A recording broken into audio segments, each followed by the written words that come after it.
Episode 2 begins, and King Shantanu returns back to the royal palace.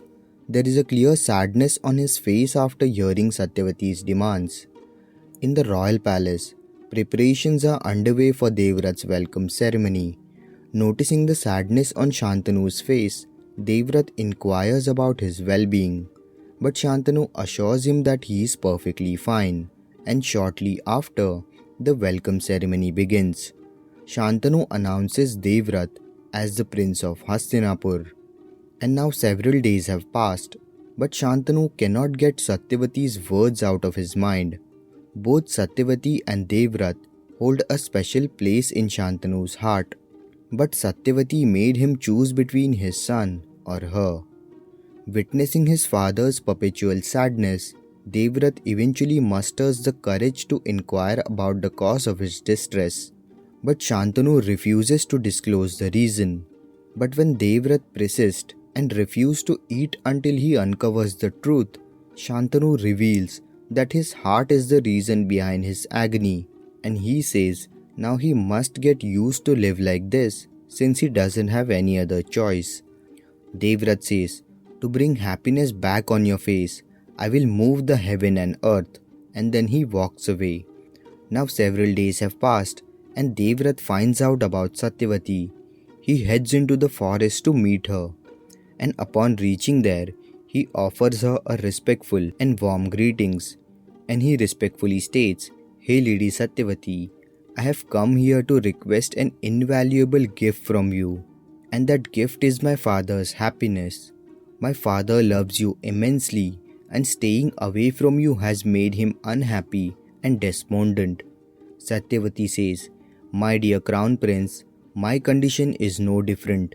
I am also unhappy and in immense pain staying away from your father."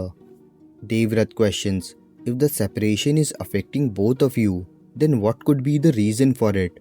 Satyavati says, "If I marry your father smothering my desires, then my heart will grieve forever, and I will never be at peace.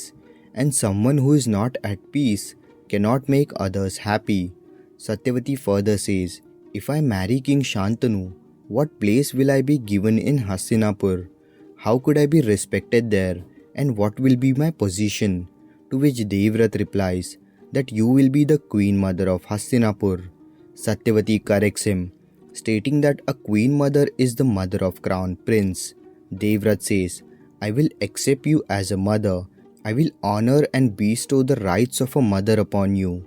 Satyavati says, "What you accept is not the truth, but a feeling. I'll never be happy if I marry your father." Satyavati further says, "My dear prince, after you, your son will be the next king. But what will be the future of my children? They have to live their life with an ordinary position in the royal army.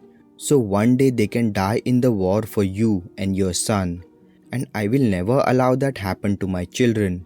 If your father wants to marry me, then he must promise me to make my future children the king of Hastinapur, or he must leave the royal palace and live with me here in the forest, where my son will have the status of fisherman king." In the meantime, King Shantanu discovers that Devvrat has gone to see Satyavati, and he also heads towards the forest. Now hearing Satyavati's remarks, Devvrat's eyes fill with tears. He asks Satyavati, "Are you implying that I am the reason behind my father's agony? For 25 years, I have dreamt of my father's love and affection for me. I have yearned for his love and blessings. And are you saying that I am the one causing him this immense pain?" Satyavati responds, "No, my dear prince, it is not your fault in any way. However, for the sake of my children's secure future, King Shantanu must make a choice between you and me. He can either live with you in the royal palace or live with me here in the forest. Unfortunately, he cannot obtain both the joys."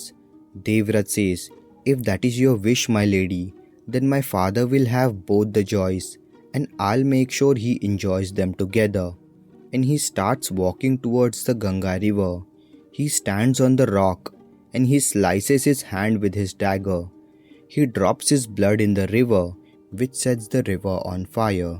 and then he calls his mother Ganga to witness his oath which he is about to take.